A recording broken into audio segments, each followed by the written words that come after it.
Bryan Specht, you are CEO of the Salient Group. We'll hear about that. But I wanted to share some background on Bryan. 3 times named to the Power 50 list by PR Week. President of Olsen when it became the smallest firm ever named Agency of the Year. Part of dozens of Cannes Lions over the last decade, including, we'll get into this, the Marshawn Lynch Skittles campaign, Oscar Mayer, Miller Coors, named the best consumer consultancy in the world by the Holmes Report. Let's see what else we got. Adobe Partner of the Year, led $300 million sale of Olsen to ICF. So that was a big one. Helped create and launch an agency within that consultancy. ICF Next, a 1,700 person international consulting agency competing against Deloitte, Accenture, and IBM, among others. So that worked out pretty well. Congratulations. And then this week, he's launching a new business, an advisory and investing business focused on creative startups and challengers. So hell of a background, Bryan. Congrats on all this success. Nice to have you here. Before we get into Salient, I told you I was going to ask this, but you had the Marshawn Skittles campaign. I don't know if folks in here are familiar with that campaign. One of my favorite all-time social media campaigns. The Seahawks are going to the second round of the NFL playoffs. Give us one good Marshawn Lynch story. Oh boy, a good Marshawn Lynch story. Well, what I think is interesting about Marshawn and the Skittles work is how well he aligned and continues to align to the Skittles brand. The Wrigley folks at the time, years ago, set out to become the #1 candy brand in the United States. And the way they wanted to do that was be very true to the brand of Skittles, which is to be irreverent. And if you know anything about the NFL or athletes, there's probably no athlete more irreverent and that embodies that sort of quirkiness than somebody like Marshawn Lynch. And so what we were able to do is stay true to that brand purpose and that brand essence of Skittles, and that actually led to the culmination of that work was actually Skittles becoming the #1 candy brand in the United States. I always hear from like the Darren Ravel types on Twitter about the value that brands get out of certain moments. Brand shows up on TV via influencer. With Marshawn Lynch sign, I'm sorry, I want to hear it. Give me a number. It's interesting stuff. Marshawn Lynch signing with the Seahawks 2 weeks ago and bringing Skittles back into the fold. For that 3 or 4 weeks that he's back in the NFL, what kind of brand value? Can you estimate the brand value they get out of that? Oh, I wouldn't dare do that. At this stage, I mean, to be honest, he's sort of beyond the peak, I think, of the brand value that's there for Skittles. Okay. I think, though, if you watched their game last week, right, Skittles are falling. Skittles was it was everywhere. Amazing. And it's iconic. So it absolutely brings one of the things we talk a lot about, and that really is a core focus for Salient Group for my new venture, is relevance. And those opportunities to take somebody who's a natural, authentic brand advocate, who's tied to the brand, whose personal sort of persona and brand aligns so well with the brand, and very organically and authentically inject relevance in that moment for the brand and awareness for the brand. I mean, there's enormous value on that. I wouldn't dare quantify it without doing a bit of a study on that. Fair enough. All right, so I've done my sports pivot. We're going to go back on message as promised to Bryan. So tell us about your brand name, Salient. What does that mean to you? Why did you choose Salient? Well, so I think what's interesting in being here at CES, when you talk about advertising in the agency world, I've spent a lot of time in the agency space, advertising, PR, everything from small startups, private equity-backed agencies, to then, as you mentioned, ICF, consulting agency, sort of doing the IBM, IX, Accenture Interactive, Deloitte Digital sort of thing.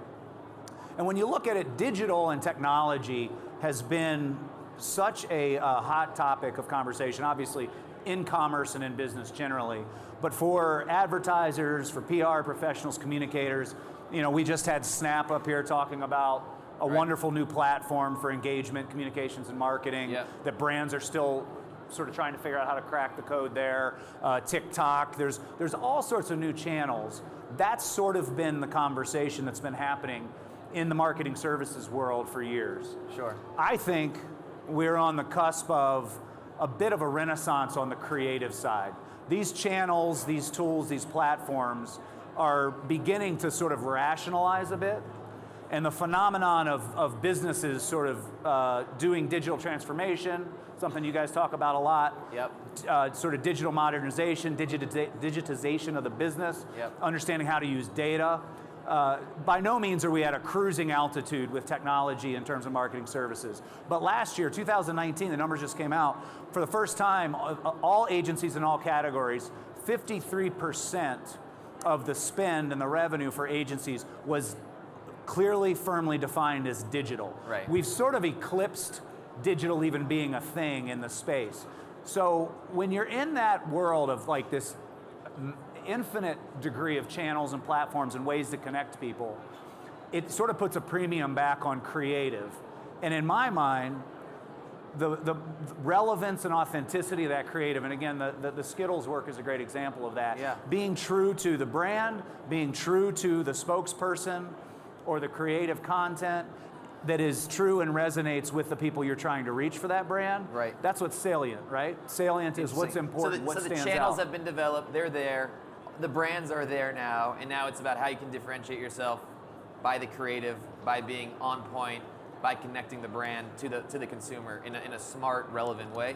That's right, and I think the other side of technology in this is not just on the channel side, but it's on the data and the understanding of the audiences, right? And so you've sort of got both ends of the spectrum from a marketing services perspective. You've got how the content and creativity is deployed and distributed through different technological channels, platforms, and tools. But then there's also our ability, obviously that's unprecedented, to understand who we're trying to reach, and then how do we manifest that creatively? And this is what leads us to, so there's really two meanings for me to Salient. Well, and, let me ask you on that. Like, I think you got there. You said the term before, creative renaissance.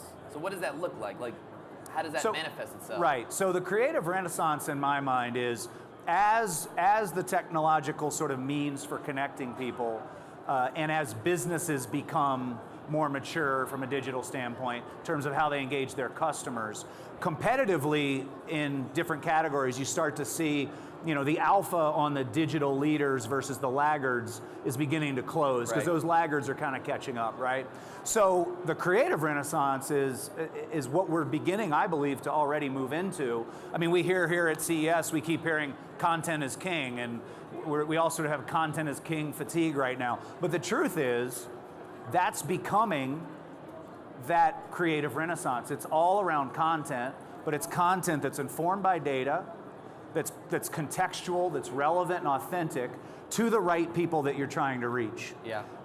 And I think this also manifests itself, I think a lot of you probably heard, you know, maybe some of you were there when Mark Benioff was talking about purpose here at CES, and was giving the example of the LGBTQ issue in Indiana and that sort of thing. You know, purpose has also, I think, been mistaken for some form of corporate responsibility, corporate citizenship, rather than really what it's intended to be is a very human personification of a business or a brand who's behaving in the way that it wants to be seen and understood in the world as it exists. And it wants to connect with people who share those values and beliefs, right? So I use the Nike example all the time in the Colin Kaepernick controversy. Nike knew exactly what its purpose was when it made the decision to come out in the way that it did in support of Colin Kaepernick, because it firmly and clearly understood who its consumer was and continues to be. A lot of people will say, oh, they stepped in it and they sort of righted the ship and they got lucky. They knew exactly who they were talking to. And we see this commitment to your base, whether it's a brand base or a political base. We see it in politics right now. It's really about understanding who those passionate, aligned, sort of purposeful people are to your brand or your business. So it's two ways of responsibility. It's responsibility to the customer, the consumer, but almost you got to be responsible to your brand itself, your brand values, and understanding those and how you... Well, and this is the power of data. Data, unprecedented levels of data that we have access to, and helping us using that data to help us understand real human beings, so that we're finding the right human beings who align to the right personification or values of the brand. So there's a lot of kind of manifestations or ramifications for what you've just laid out, but let's start internally. What does it look like for the everyday marketer? How does this affect them? Well, I think there's been an interesting tension in marketing services between, we've all heard the term insourcing, a lot of brands and a lot of marketing departments bringing certain capabilities into the business that they used to outsource to agencies. We just heard from Albert that. Exactly, Yep. Great example of that. And there's been a bit of a back and forth regarding that sort of insourcing trend. I think it's incumbent upon brands and marketers to really put their focus on understanding their brand, owning and being champions of their brand and the strategy, the purpose for the brand. What is that brand purpose? Yep. What is that brand essence? What's that brand positioning? And then what is our strategy for bringing that to life and connecting it to those real people, to that brand base that we know is going to not only be loyal, be brand advocates, like go to bat for our brand, but are also going to be there when we face inevitably a crisis at some point. So I think it puts a premium on really owning that piece of the brand. In terms of the creative and connecting to those people, that's where I think, because of the proliferation of channels, I think there's a new day for the agency world coming that requires agencies who understand all these new channels, new ways of thinking, and probably the biggest challenge, I think, for the advertising, PR, digital agency landscape, and that is new ways of making money. Because they've been in decline for a lot of reasons, but principally because clients are expecting greater efficiency out of their agency relationships, and a little bit of the insourcing stuff too, but it requires agencies to find new ways to make money, which is really what Salient's about, is helping agencies reinvent themselves, innovate, and adapt to this sort of radically changed landscape of channels and platforms. And we'll get to parting shots. We have a few minutes left. So you still have the big consultancies, and they're all clamoring. They're getting in the agency game. Who's going to win? You got, again, the Deloittes and the IBMs, the ICFs of the world. You have the agencies. A lot of stuff is going internally. Like, how does it play out? I mean, obviously you have a vision for how that plays out and how you tie into it, but where do you think it ends up amongst all of those players? Yeah, well, it's interesting. I mean, if you read Ad Age or Ad Week or any of the trades in the marketing services world right now, there seems to be this massive sort of battle between the holding companies trying to sort of figure out how they kind of adapt to the new realities today. The consultancies have really swung in. I mean, your biggest agency networks now in the world are the consultancies. Right. I think there's room for them all, honestly. I think it really depends on, I think when you talk about understanding the channels, the digital modernization that is still yet to happen, because I don't want to pretend like it's over, right? AI is incredibly influential and powerful. We still have a lot to figure out in terms of AI, machine learning, things like that. I think the consultancies have an advantage. I think to the extent that there's a true creative renaissance, you kind of have to think that the holding companies and the agencies have an advantage, whether those are independents or holding company agencies. I think the difference is, as I jokingly say, it's not Don Draper's creative anymore. Right. It's not about, I should say it's not entirely or primarily about a 30-second ad, a 60-second ad, and broadcast advertising. Obviously, digital is critical. That's really the foundation. I do still think it's about a platform piece of content, which in certain contexts might be a 30-second or 60-second ad, but it also might be a film. It might be an SVOD series that a brand is doing. I always like to reference the fact that Super Size Me is basically a 90-minute negative ad for McDonald's. Right. Right? Why couldn't you do a 90-minute positive ad for a brand, right? And we start to see that. That's starting to happen. So I think that's going to be an interesting, fascinating thing to see. I think the important thing is to understand that creative today is not what creative once was. So we have 2 minutes left. Want to give you an opportunity for a parting shot. What else you want to add it? We have a fantastic audience. Not going to open up for questions, but we'll leave one last parting shot for you.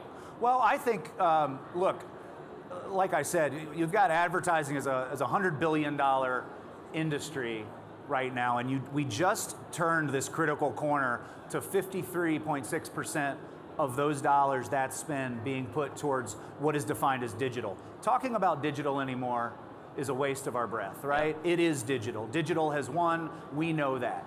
That doesn't mean there's no place for broadcast. Obviously, live sports, the Super Bowl, different things like that. There's a big place for broadcast. There's a big place for SVOD, for all sorts of new forms of content. Again, as cliche as it's become, content really is king. And I think as we move into a period of maturation here of the digital transformation age, certainly not being over, but of rationalizing content and creative in a very new way is going to be more important than it's ever been before. So I'm excited to help, whether it's small agencies, big agencies, in-house marketing teams, through Salient, through our investments, and through our advisory work, to really realize the potential in this next age and the creative renaissance that we think is happening. Fantastic. Bryan, Specht, Salient, thank you so much for being man, here. appreciate it was a pleasure. Thanks, guys.